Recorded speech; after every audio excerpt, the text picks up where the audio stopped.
Hello everyone, I am Damayanti. Welcome to my YouTube channel. एबे मु आलोचना करी सप्तम पेपर यूनिट 3 उपसर्ग संधि और समास। पूर्वर मु यूनिट 1 और यूनिट 2 आलोचना करी।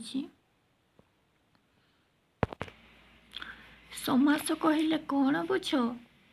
वाक्य मध्य परस्पर संपर्क थिबा एकाधिक पद को मिसाई देई एक पदरे परिणत करागले वाक्य छोट होई पारे और श्रुति मधुर हुए। व्याकरण शास्त्र रे एही प्रक्रिया को समास कहा जाए। बा आमे याकु शॉर्ट रे कहले वाक्य मध्य परस्पर संबंध थिबा दुई बा ततोधिक पद को मिसाई एक पदरे परिणत कले ताको आमे समास कहि थाउ। विग्रह वाक्य क्या कहुए? समास अंतर्गत पद मानकर परस्पर विरोधी जानिबा पई परस्पर संबंध जानिबा पई जेउ वाक्य गढ़ा जाए ताको विग्रह वाक्य कहा जाए। एटा आम बेले पढ़ीथिला एक मार्किया रे। समास केते भाग रे विभक्त? अर्थ प्राधान्य दृष्टि समास को मुख्यतः 6 भाग रे विभक्त। तत्पुरुष कर्मधारय दिगु दंत बहुब्री अवय भाव एटा मध्ये एक मार्किया पड़े। तत्पुरुष समास क्या कहा जाए? द्वितीय ठारू सप्तमी पर्यंत विभक्ति युक्त विशेष्य पद सहित विशेषण किंबा विशेषण पद समास होई पर पदर अर्थ प्राधान्य रहिले तत्पुरुष समास हुए। यार समस्त पदरे पूर्व पदर विभक्ति चिन्ह लोप पाए। नज तत्पुरुष समास कहले कौन बुझ? यार उदाहरण दियो। तत्पुरुष समास रे निषेध अर्थरे नज तत्पुरुष समास हुए। नज तत्पुरुष समास आमर निषेध अर्थरे हुए। संस्कृत नज ओडिया रूप होउची न। यह एक नास्ति सूचक अवय। साधारणतः न परे स्वरवर्ण थिले न स्थान रे अन हुए एवं न परे व्यंजन वर्ण थिले न स्थान रे अ हुए। न आबिड़ अनाबिड़ न उचित अनुचित। उपपद तत्पुरुष कहले कौन बुझ? एटा 2 मार्किया पड़े आम बेले पढ़ीथिला। उपपद क्या कहुए? केतेक पद गढ़िबा पाई धातु पूर्वरे अन्य गोटे पद जोग करा जाए ताकू उपपद कहा जाए। केते गुड़िए पद आमर गढ़िबा पाई धातु पूर्वरु अन्य गोटे पद जोग करागले ताकू आमे उपपद कहि थाउ। उपपद सहित धातु अथवा क्रिया निष्पन्न अन्य पद जो समास हुए ताकू उपपद तत्पुरुष समास कहा जाए। उदाहरण मधुपान करे जे से मधुप बा मधुपाई। अलोक समास किपरि हुए? एटा मध्ये एक मार्किया पड़े। जो समासर समस्त पदरे विभक्ति चिन्ह लुप्त हुए नहीं ताकू अलोक समास कहा जाए। उदाहरण बने चरे जे बनचर जे बनरे चरे से बनचर। कर्मधारय समास कौन? विशेष्य ओ एटी भूल देछि। विशेष आ विशेष्य देछि। विशेष्य आ विशेषण पद को नहीं जो समास गठित हुए ताकू कर्मधारय समास कहा जाए। एटा भूल देछि, एटी विशेषण हबो। एही समासर समस्त पदर अर्थर प्राधान्य रहे। उदाहरण नील अटे कई नील कई। एठारे नील विशेषण पद और कई विशेष्य पद। रूपक कर्मधारय समास किपरि हुए? उपमान और उपमेय मध्य अभेद कल्पित होई समास हेले ताहाकु रूपक कर्मधारय समास कुहाଯାଏ। उपमान और उपमेय मध्य आमर अभेद कल्पित होई समास हेले ताहाकु रूपक कर्मधारय समास कुहाଯାଏ। उदाहरण ईश्वर चंद्र विद्यासागर विद्यारत्न रे भूषित होइतिले। एठारे विद्या हेउची उपमेय और रत्न होउची उपमान। एठारे विद्या सहित रत्नर तुलना करा जाइछि। तापरे द्वंद्व समास किपरि हुए? प्रत्येक पदर अर्थर प्राधान्य थाई एकाधिक विशेष्य पदर मिलन रे जेउ समास गठित हुए ताहाकु द्वंद्व समास कुहाଯାଏ। उदाहरण धर्म अर्थ काम मोक्ष। धर्मार्थ काम मोक्ष।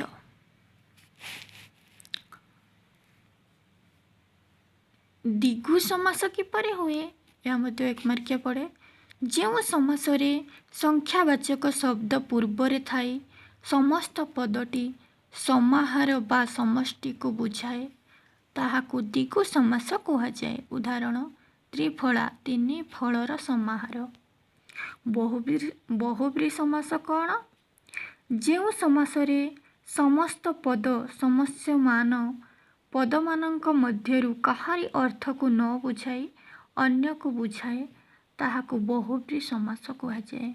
उदाहरण दश आनन जाहार दशानन बिना पानी रे जाहार बिना पानी माने 10टा मुंड जाहार अच्छी ताको आम दशानन कहवा। जाहार बिना पानी अर्थ हाथ जाहार हाथ रे बीणा अच्छी ताको आम बीणा पानी सरस्वती को बीणा पानी कही था। उपपद क्या कहुए? एटा एग्जाम रे हमर गोटे पड़ी थिला 1 मार्किया 2 मार्किया मध्य एटा पड़े। केतेक पद गढ़िबा पाई धातु पूर्व रे अन्य गोटिए पद जोग करा जाए ताहाकु उपपद कुहाଯାଏ। उदाहरण मधु पान करे जे से मधुप बा मधु पाई। उपमेय क्या कुहाଯାଏ? जहाँ विषय रे उपमा अर्थात तुलना दिया जाए ताहाकु उपमेय कुहाଯାଏ। एही उपमेय होउची प्रकृत वस्तु। उदाहरण ईश्वर चंद्र विद्यासागर विद्यारत्न रे भूषित हेले। एठारे विद्या हेउची उपमेय और रत्न होउची उपमान। नित्य समास कौन?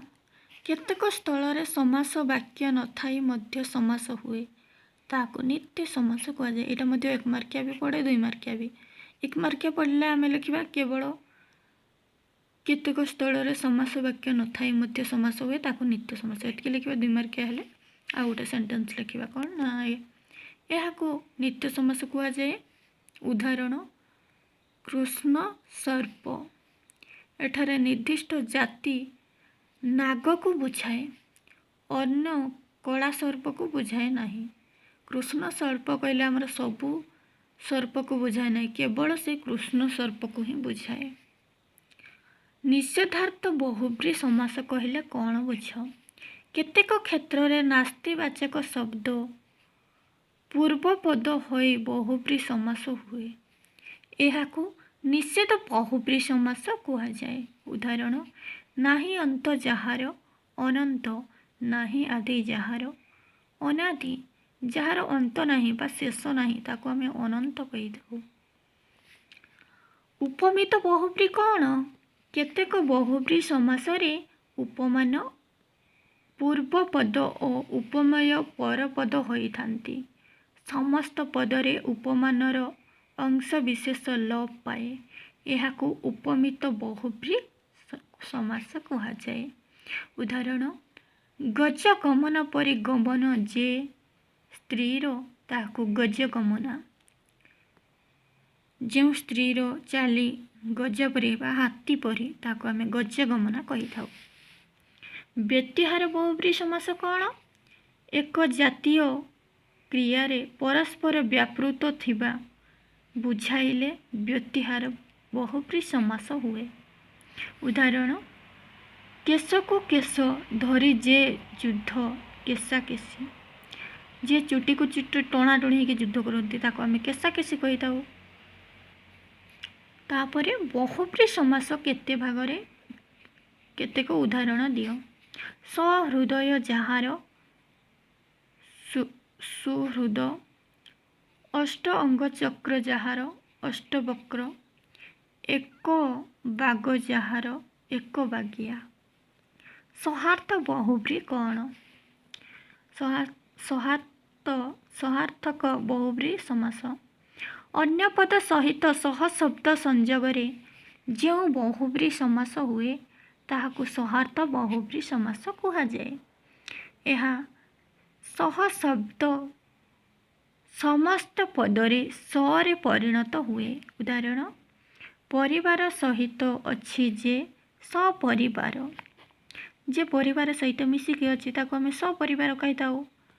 स्त्री सहित अच्छी जे सस्त्रीक। जे स्त्री सहित रही थाए ताको आम सस्त्रीक कही था। यूनिट फॉर ओडिया शब्द भंडार। पृथ्वीर कौनसी भाषा कौन होई न थाए शुद्ध बा अपमिश्रित होई न थाए।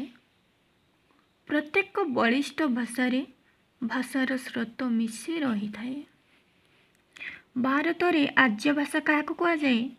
अतीत रे भारत को आर्य माने आगमन पर जो भाषा रे कथबार्ता करथिले ताहाकु भारतीय आर्य भाषा कहुए। भारत को आगमन करथिले जेतेबेले आर्य माने जेतेबेले प्रथम जो भाषा कहिथिले ताको आमे भारतीय आर्य भाषा कहि थाउ। एही भारतीय आर्य भाषा मानकर भारतीय भाषा मानकर सृष्टि। भारतीय आर्य भाषा मुख्यतः केते प्रकारर कौन कौन? यह मुख्यतः 3 प्रकारर जता प्राचीन भारतीय आर्य भाषा, मध्य भारतीय आर्य भाषा और नवीन भारतीय आर्य भाषा नहीं विकसित होईची। एटा एग्जाम रे पड़े 1 मार्किया मते पड़े 2 मार्किया मते। प्राचीन भारतीय आर्य भाषा कहले कौन बुझ? प्राचीन भारतीय आर्य भाषा कहले संस्कृत भाषा को बुझाए। ओडिया भाषा क्यों भारतीय आर्य भाषा? आधुनिक भारतीय भाषा भावरे ओडिया भाषा स्वीकृत एपरी मध्य पड़ी पारे। आधुनिक भारतीय आर्य भाषा कौन ना ओडिया। ये दुईटा एग्जाम रे पड़े जोटा हेले गोटे पड़ो निहाती।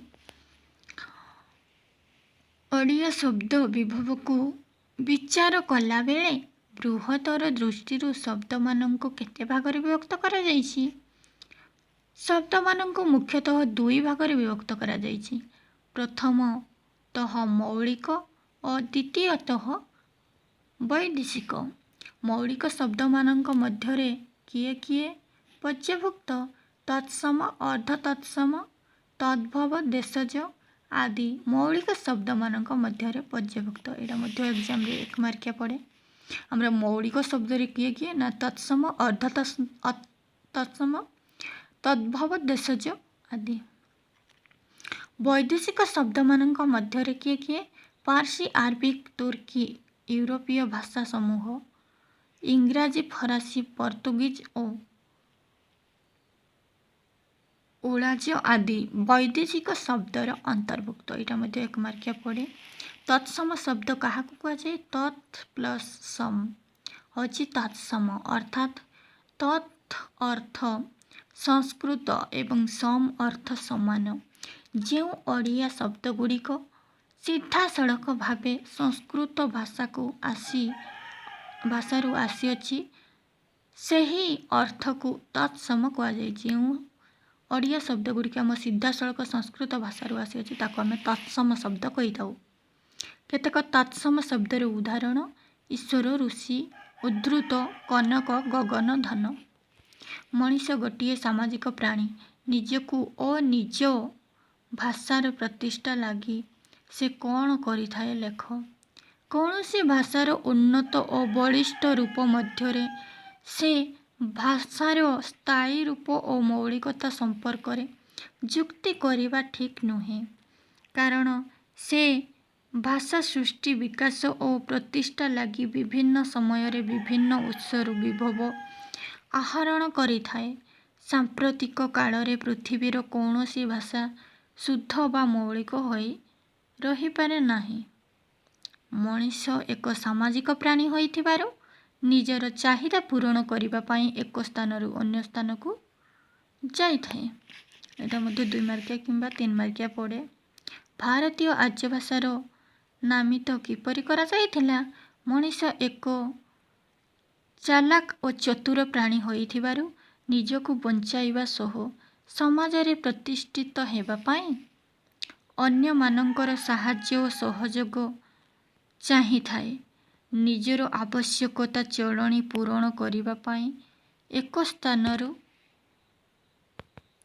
अन्य स्थान को जाइथाए। से निजर स्वार्थ मेंटाइबा पाई अन्य मानंक सहित राजनैतिक संपर्क स्थापन करिथाए।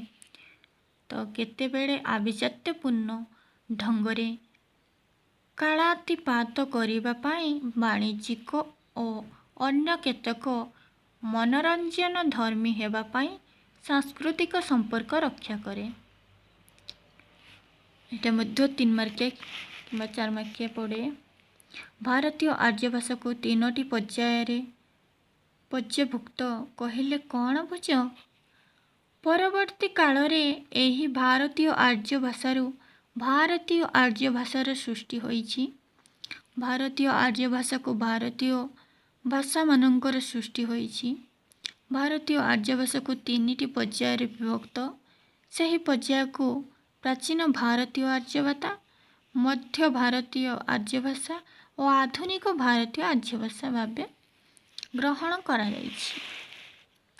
आर्य भाषा बोली काहाकू कुहाଯାଏ?